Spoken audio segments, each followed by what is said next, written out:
सभी भैया बहनों को नमस्कार। आज हम हिंदी व्याकरण के अंतर्गत अलंकार में शब्दालंकार का अध्ययन कर रहे थे। उसमें आज यमक अलंकार का अध्ययन करते हैं। चलिए देखते हैं कि यमक अलंकार कि जब एक ही शब्द की आवृत्ति एक से अधिक बार होती है किंतु अर्थ उसका अलग अलग होता है, वहां यमक अलंकार होता है। जहां एक शब्द की आवृत्ति एक से अधिक बार होती है किंतु उसका अर्थ अलग अलग होता है, तो वहां यमक अलंकार होता है। उदाहरण के माध्यम से देखते हैं कि कनक कनकते सौगुनी मादकता अधिकाए और जा खाए बोराए नर वापाए बोराए। यहाँ आप देखेंगे कि कनक शब्द का दो बार प्रयोग हुआ कि लेकिन इसका अर्थ अलग अलग है। यहाँ प्रथम एक कनक का अर्थ है सोना और दूसरे कनक का अर्थ है धतूरा। तो कनक कनकते सौगुनी मादकता अधिकाए कि जो व्यक्ति कनक जा खाए बोराए नर बापाए बोराए, कि जब व्यक्ति धतूरा खा लेता है, धतूरा एक मादक पदार्थ है, तो धतूरे का नशा चढ़ जाता है, तो उस नशे के कारण से उसे होश ही नहीं रहता। वो अपना होश आवाज खो बैठता है कि किससे क्या बात कर रहा है, तो वो बोरा जाता है, क्या कह रहा है उसे होश ही नहीं है। और दूसरे कनक का अर्थ है सोना, कि बापाए बोराए, और जिस व्यक्ति को सोना प्राप्त हो जाता है सोने की अधिकता के कारण से, वर्तमान में आप देखें कि सोने की कीमत तो दिन दूनी रात चौगुनी बढ़ती ही जा रही है, और इस कारण से कि वह उस सोने के घमंड के कारण से, अहंकार के कारण से ऐसा लगता है जैसे बोर आ गया है, अर्थात वह अपने आगे किसी को कुछ समझता ही नहीं है। तो यहाँ एक कनक का अर्थ था सोना और दूसरे कनक का अर्थ था धतूरा। चलिए अब दूसरा देखते हैं। दूसरे उदाहरण के माध्यम से इस चीज को समझेंगे कि काली घटा का घमंड घटा नव मंडल तारक वृंद घिरे। ये वर्षा ऋतु में जो काली काली घटाएं घिरी रहती थी आकाश मंडल में, तो नव मंडल तारक वृंद घिरे। अब उनका जो घमंड है वह कम हो गया है, क्योंकि अब शरद ऋतु आ गई है। तो शरद ऋतु के आ जाने से अब आकाश मंडल में जो तारे हैं वह खिल रहे हैं। तो यहाँ आपने देखा कि काली घटा का घमंड घटा, तो यहाँ पर एक तो घटा माने काली काली आकाश में छाई रहने वाली वह काली काली घटाएं हैं, और दूसरी घटा का अर्थ है कम होना, अर्थात कि आकाश मंडल में वर्षा ऋतु में जो काली काली घटाएं छाई रहती थी, अब उनका घमंड कम हो गया है। और एक और अगले उदाहरण के माध्यम से देखेंगे कि नगन जड़ाती थी वे नगन जड़ाती हैं, तीन बेर खाती थी वे तीन बेर खाती हैं। इन पंक्तियों में उस समय का वर्णन है कि जब पांडवों को 14 वर्ष का वनवास और 1 वर्ष का अज्ञातवास प्राप्त हुआ था, तो उस समय की पंक्तियां हैं कि ऊंचे घोर मंदिर के अंदर रहने वाली ऊंचे घोर मंदिर के अंदर रहाती हैं, और 3 बेर नगन जड़ाती थी वे नगन जड़ाती हैं, 3 बेर खाती थी वे 3 बेर खाती हैं। उसमें क्या कि जो ऊंचे ऊंचे महलों में रहती थी आज अज्ञातवास में, तो ऊंचे ऊंचे महलों की रहने वाली ऊंचे घोर मंदिरों के अंदर रहती हैं। यानी यहाँ मंदिर का आशय वहां पर पर्वत से है, एक मंदिर का आशय महल से और दूसरे मंदिर का आशय यहाँ पर पर्वतों के नीचे जो गुफाएं होती है तो उसमें रहती थी।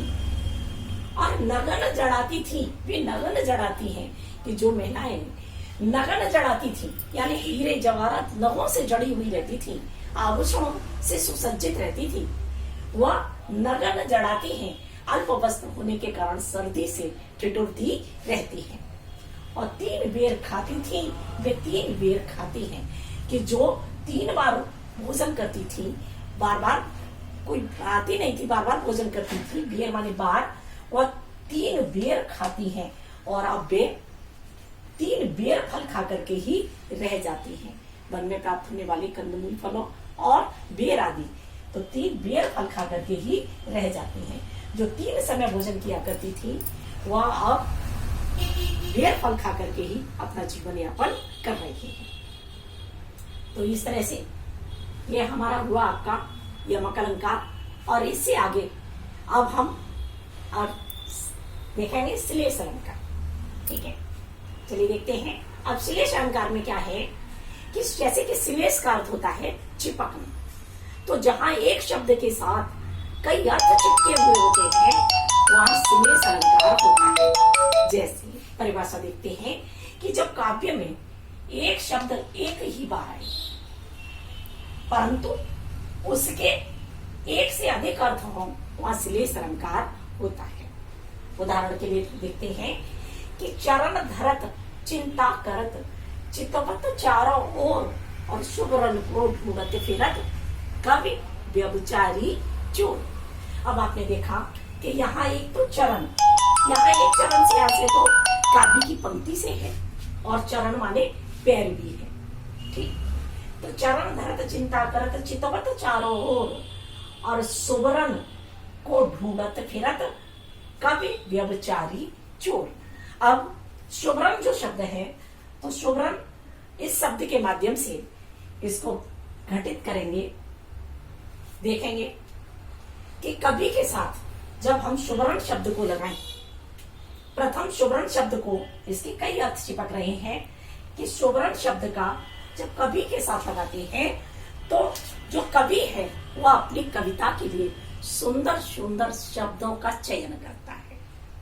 जो कवि है वह सुंदर शब्दों का चयन अपनी कविता के लिए, तो शुभरन, तो कवि के लिए शुभरन माने सुंदर वर्ण, सुंदर अक्षर, सुंदर शब्दों का चयन कवि के माध्यम से हुआ। कवि व्यभिचारी, और जो यहाँ पर शुभरन, यहाँ शुभरन का अर्थ हुआ, इस जगह पर सुंदर शुभरन का अर्थ है सुंदर शरीर वाली स्त्री। जो व्यभिचारी स्त्री है, जो व्यभिचारी पुरुष है और व्यभिचारी व्यक्ति है, वह शुभरन माने सुंदर शरीर वाली, सुंदर देह वाली स्त्रियों को देखता है। तो यहाँ पर व्यभिचारी और शुभरन यहाँ सुंदर देह से, सुंदर शरीर से अर्थ हुआ।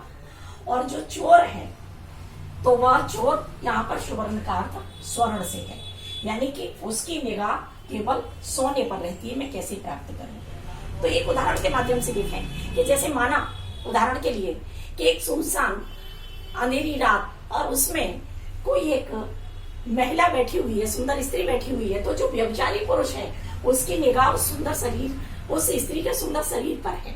वह उसकी निगाह केवल वो सुंदर स्त्री को देख रहा है।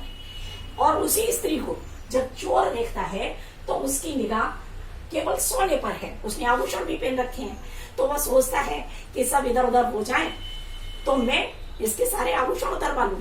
और जो व्यभिचारी चरित्रहीन व्यक्ति है उसकी निगाह उस सुंदर स्त्री के शरीर पर है, तो वह उस दृष्टि से उस स्त्री को देख रहा है।